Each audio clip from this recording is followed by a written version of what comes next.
हमने physiology of absorption देख लिया, उसके बाद स्पेसिफिकली फैट, कार्बोहाइड्रेट, प्रोटीन सबका एब्जॉर्प्शन देख लिया। अब हम मैल एब्जॉर्प्शन देखेंगे। ठीक है, सबसे पहले कार्बोहाइड्रेट का मैल एब्जॉर्प्शन। कार्बोहाइड्रेट का जो मैल एब्जॉर्प्शन है वो सेलेक्टिव हो सकता है या ग्लोबल हो सकता है। तो कार्बोहाइड्रेट का जो सेलेक्टिव मैल एब्जॉर्प्शन है that is lactose intolerance because of lactase deficiency. तो लैक्टेज के डिफिशियंसी के कारण जो लैक्टोज है वो कन्वर्ट नहीं हो पाएगा, वो टूट नहीं पाएगा गैलेक्टोज और ग्लूकोज में, तो वो एब्जॉर्ब नहीं हो पाएगा। ठीक है, तो उसके कारण लैक्टोज इंटॉलरेंस होगा। लैक्टेज डिफिशियंसी के कारण लैक्टोज इंटॉलरेंस। इसका फिजियोलॉजी क्या है? तो लैक्टोज जो है वो मिल्क और चीज़ में प्रेजेंट होता है, डेयरी प्रोडक्ट्स जैसे कि मिल्क और चीज़ में प्रेजेंट होता है।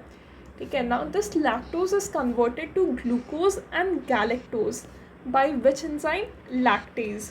और ये जो लैक्टेज है ये कहाँ पे प्रेजेंट होता है? Small intestinal brush border epithelium.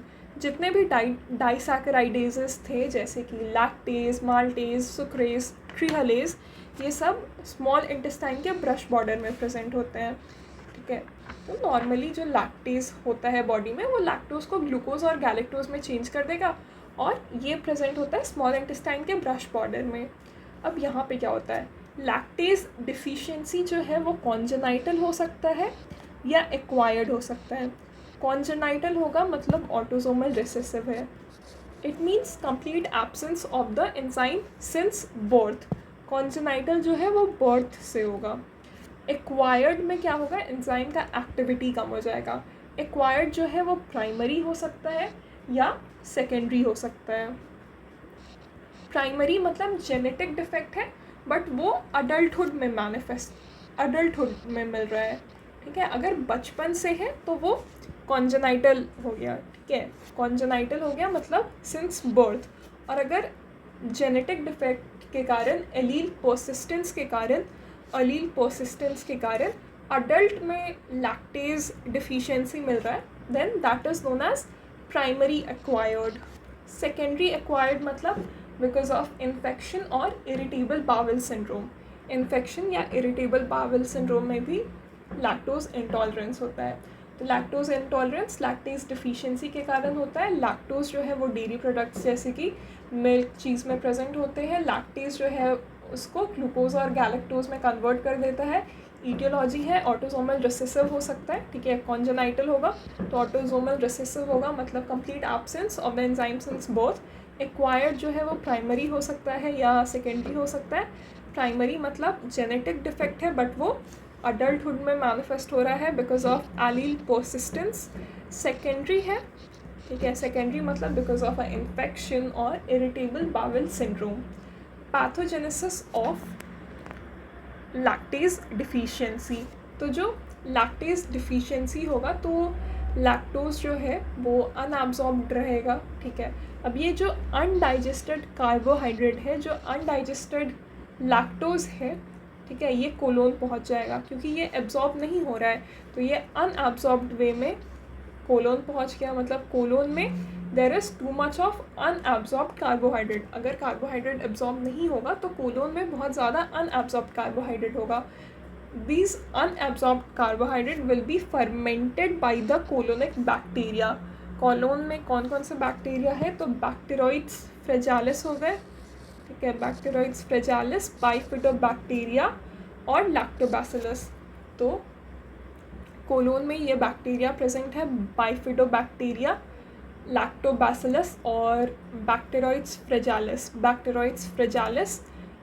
बाइफिडोबैक्टीरिया और लैक्टोबैसिलस। ठीक है, बाइफिडोबैक्टीरिया, बैक्टीरोइड्स फ्रेजालिस, लैक्टोबैसिलस, ये तीनों क्या करते हैं? ये सारे बैक्टीरिया क्या करते हैं? अनएब्जॉर्ब्ड कार्बोहाइड्रेट को फर्मेंट करेंगे और फर्मेंटेशन के कारण एसिड प्रोड्यूस होगा, गैस प्रोड्यूस होगा, H2 है, मीथेन है, CO2 है, और इनके कारण सिम्टम्स होंगे। अनएब्जॉर्ब्ड कार्बोहाइड्रेट के फर्मेंटेशन के कारण गैस और एसिड प्रोड्यूस होता है, H2, मीथेन और CO2 प्रोड्यूस हो रहा है। कौन कौन सा गैस है? हाइड्रोजन, मीथेन और carbon dioxide. Hydrogen, methane, carbon dioxide produce हो रहा है जिनके कारण सिम्टम्स होंगे। क्लिनिकल प्रेजेंटेशंस क्या होता है? इसमें लैक्टेज डिफिशियंसी में क्लिनिकल प्रेजेंटेशन क्या होगा, तो 90 minute post prandial abdominal distension, bloating और क्रैम्प्स मिलेंगे।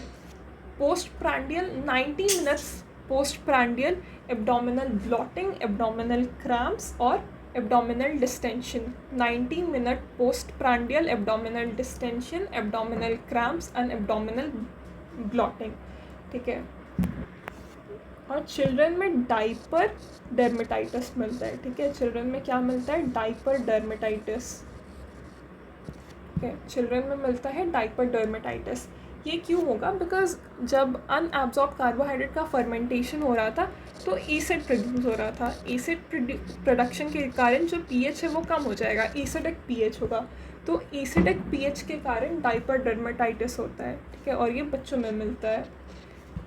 एसिड प्रोडक्शन के कारण डाइपर डर्मेटाइटिस मिलेगा। 90 मिनट पोस्ट प्रांडियल में क्या क्या होगा, एब्डोमिनल डिस्टेंशन, ब्लॉटिंग और क्रैम्प्स, ठीक है। डाइपर डर्मेटाइटिस बच्चों में होता है because of the acidic pH. यहाँ पे सीवियर वाटरी डायरिया मिलेगा, फेलियर टू थ्राइव और irritability. Severe watery diarrhoea, failure to thrive और इरिटेबिलिटी, ठीक है। सीवियर वाटरी डायरिया मिलता है, फेलियर टू थ्राइव होगा और इरिटेबिलिटी। इन्वेस्टिगेशंस में क्या क्या कर सकते हैं, स्टूल पीएच देखेंगे जो कि एसिडिक होगा।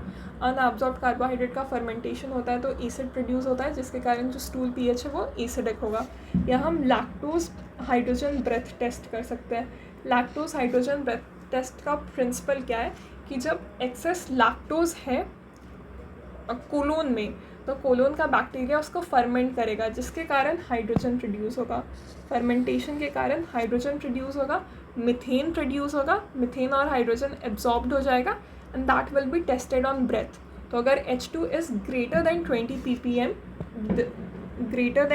ppm मतलब this will be because of the fermentation products. Fermentation के कारण H2 और मिथेन रिलीज हो रहा है। तो अगर H2 is greater than 20 ppm that means positive hydrogen breath test। Lactose hydrogen breath test का प्रिंसिपल क्या है कि जो अनएब्जॉर्ब्ड कोलोन है, जो अनएब्जॉर्ब्ड लैक्टोज है कोलोन में, उनको बैक्टीरिया फर्मेंट करेगा, H2 प्रोड्यूस होगा। ये जो H2 है दिस विल बी एब्जॉर्ब्ड और अगर ये ब्रेथ में ग्रेटर देन 20 ppm है that means positive lactose hydrogen breath test, ठीक है। और जो लैक्टोज ग्लूकोज ब्लड टेस्ट है वो यहाँ पे ऑब्सोलीट होता है, वो अब ऑब्सोलीट हो गया है। Lactose glucose breath test is now obsolete.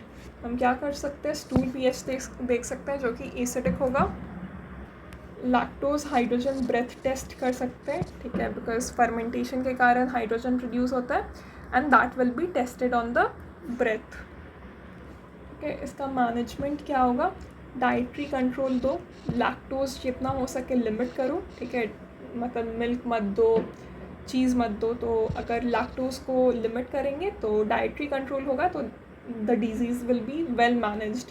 Calcium supplementation दे रहे हैं, ठीक है, बिकॉज डेयरी प्रोडक्ट्स में कैल्शियम प्रेजेंट होता है। अगर डेयरी अवॉइड करेंगे तो कैल्शियम कम होगा, तो इसलिए कैल्शियम सप्लीमेंटेशन देना है। तो मैनेजमेंट ऑफ लैक्टोज इंटॉलरेंस क्या है, डेयरी प्रोडक्ट्स अवॉइड करेंगे, लैक्टोज के डाइट को लिमिट करेंगे और साथ ही साथ कैल्शियम सप्लीमेंट देंगे, ठीक है। तो ये कार्बोहाइड्रेट माल एब्जॉर्प्शन हो गया। प्रोटीन माल एब्जॉर्प्शन थोड़ा सा देख लेते हैं, ऑलरेडी देख लिया हमने। तो प्रोटीन माल एब्जॉर्प्शन ग्लोबल हो सकता है जिसमें celiac disease, whipple disease, tropical sprue आ गया। और इसका जो सेलेक्टिव माल एब्जॉर्प्शन है प्रोटीन का उसमें हार्ट नर्व्स डिजीज़ आ गया। हार्ट नर्व्स डिजीज़ में neutral amino acid transport defect होता है। इट प्रेजेंट्स एज पेलाग्रा मतलब डर्मेटाइटिस, डायरिया और डिमेंशिया प्रेजेंट होगा। 3D प्रेजेंट होता है हार्ट नर्व्स डिजीज़ में। दूसरा है सिस्टीन यूरिया। सिस्टीन यूरिया में कोला का डिफेक्टिव एब्जॉर्प्शन होता है, मतलब सिस्टीन, ऑर्निथीन, लाइजीन और आर्जिनिन का डिफेक्टिव एब्जॉर्प्शन होगा जिसके कारण उनका यूरिनरी एक्सक्रीशन बढ़ जाएगा। तो प्रोटीन माल एब्जॉर्प्शन में दो चीज़ें हैं, एक हार्ट नर्व्स डिजीज़ हो गया और दूसरा है सिस्टीन यूरिया जिसमें कि कोला का एक्सक्रीशन इंक्रीज़ हो जाता है यूरिन में।